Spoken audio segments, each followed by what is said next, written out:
Summary of News of the World by Paulette Jiles. The year 1870 marks the beginning of the story, which takes place in the rural areas of Texas and takes place 5 years after the end of the Civil War. Captain Kidd is working as a traveling newsreader, going to small places and reading national newspapers to the people. He is given a very important job. His African-American friend Britt Johnson, who works as a shipper, recently helped the U.S. troops get a young girl named Johanna back from the Kiowa tribe, where she had been held captive for 10 years.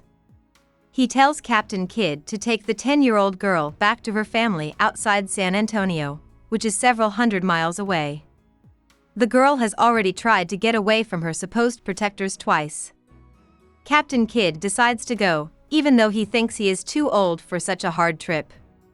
Johanna doesn't speak English and has no idea what she did before she joined the Kiowa. She doesn't like or trust the guys who are taking care of her. The captain hires a group of local whores to get her out of her Kiowa clothes, get rid of her lice, and put her into a dress. When they leave, Johanna is quiet and doesn't seem to care where they are going. Captain Kidd doesn't try to make her happy, but he does teach her some English words, including her name, which she says is Johanna. Captain Kidd thinks about his own life as they drive. He was born in Georgia and grew up there. When he was a teenager, he signed up to fight in the War of 1812. When several people in his group die, he is made captain and gets the nickname that has stuck with him ever since. In the end, he becomes a runner who takes messages from one camp to another through dangerous area. He enjoys and is good at this job, so he calls it his true calling. After the war is over, he works as an apprentice for a printer and then moves to San Antonio to open his own printing shop. Most of the people in the town are Spanish settlers, and the captain marries one of them, Maria Luisa. In San Antonio, they raise their 2 girls, Elizabeth and Olympia. In the 1840s, when the Mexican-American War starts, the captain is in charge of making sure that the American generals can talk to each other. Even though he doesn't fight, he's there for a number of important and bloody fights. Maria Luisa dies sometime after the war, and his daughters get married and start their own families. When the Civil War starts, both of their men join the Confederacy and fight for them. Mason, who is married to Olympia, dies, and Emery, who is married to Elizabeth, loses an arm. Now they live in Georgia, but Captain Kidd wants to move his family to San Antonio so they can all be together and get back some land that his late wife's family owned. Captain Kidd has to deal with a lot of problems as he tries to help Johanna fit in with the Anglo-American society she must now live in. Even in small places, the noise and people scare her, so she doesn't want to sleep inside. Captain Kidd asks his friend Simon to watch over Johanna while he reads the news in one town.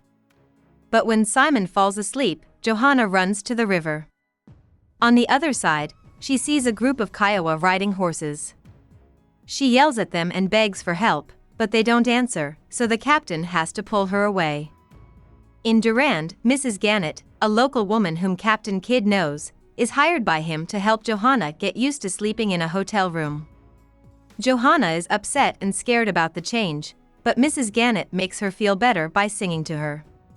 The captain likes how kind and calm she is, and he's even thinking about going after her emotionally. Alme, a shady human trafficker, offers to buy Johanna, probably to force her into prostitution, and threatens to take her on the road if the captain doesn't agree. This changes the captain's plans. Captain Kidd and Johanna leave town at night with Johanna, but Alme and his 2 Native American goons find them the next day. Captain Kidd is afraid that the younger men will beat him in the following gunfight, but Johanna proves to be a fierce and smart fighter. When they run out of bullets, she turns boulders over on their enemies and loads the gun with small coins. Alme is killed by the captain, but he won't let Johanna cut off the man's head like the Kiowa do. Even though Captain Kidd has made sure Johanna is safe, the rest of the trip won't be easy. Because the federal government got rid of all Confederate officials without replacing them, many places are in total chaos. Once, a group of cowboys demand a pay to let them into town, but John Callie later feels bad about what he did and makes friends with the captain at his reading. When the captain reads about sensitive topics, people get into fights. Johanna, on the other hand, is having a hard time adjusting to her new life. Once, she undresses to bathe naked in the river, not knowing that this is rude. She gets yelled at by a young woman walking by, which makes Johanna cry. Another time, she steals some chickens from a nearby farm to eat for breakfast, not knowing that this will hurt Captain Kidd's image. But she doesn't try to get away and seems happy to travel with him. In fact, they see a group of Kiowa hunters one night just outside their hiding camp. Johanna doesn't call out to her group to join her. Instead, she stays quiet and watches them run away. She is also in charge of collecting money at the captain's reading, making sure everyone pays their share in a strict way. Johanna is getting more worried as they get closer to San Antonio. Captain Kidd tries to tell her she will be living with her aunt and uncle, but she cries and asks to go back to North Texas. When they finally get to Castroville, the town outside of San Antonio where her remaining family live, the captain takes Johanna to the graves of her parents. She doesn't seem to care, and she just asks again if they can leave the town. Even though he doesn't want to, the captain feels he has to give her to her family. Captain Kidd and Johanna finally get to the home of Johanna's real aunt and uncle, Wilhelm and Anna Leonberger.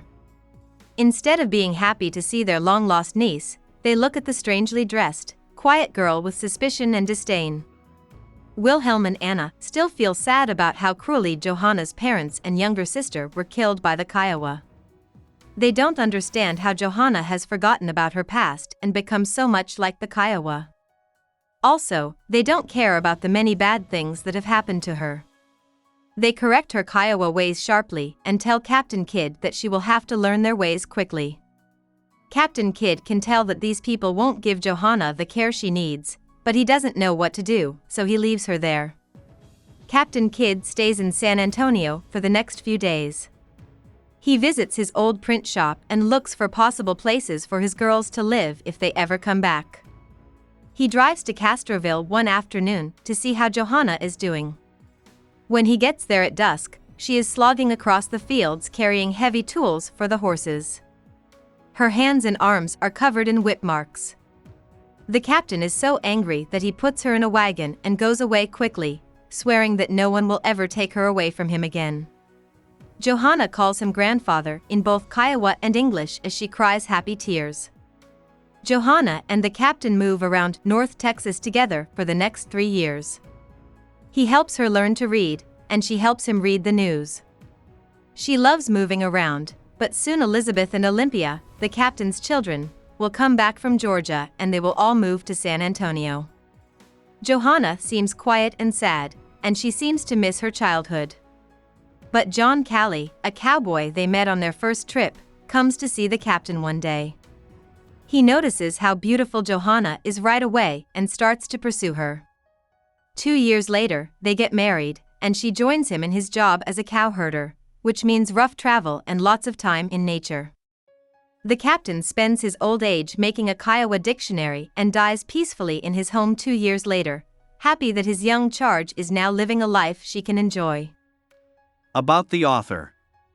Paulette Jiles was born in Salem, Missouri.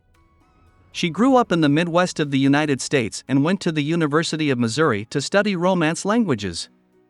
She went to Canada after she graduated and worked as a writer for 8 years before she wrote her first poem. Celestial Navigation, Giles's book of poems, won Canada's most prestigious literary prize in 1984. This was the first time she became known for her writing. Jiles went on to write different kinds of books, from memoirs to fiction, most of which were set in the Midwest. Her 2002 book Enemy Women won the Rogers Writers Trust Fiction Prize, and her 2016 book News of the World was a National Book Award nominee. Jiles went to Texas after she got married. She has lived there on and off since 1991. She lives on a ranch outside of San Antonio. Hope we summarized it fully and you liked it. Please hit the like button and subscribe to our channel so that we are motivated to create more videos.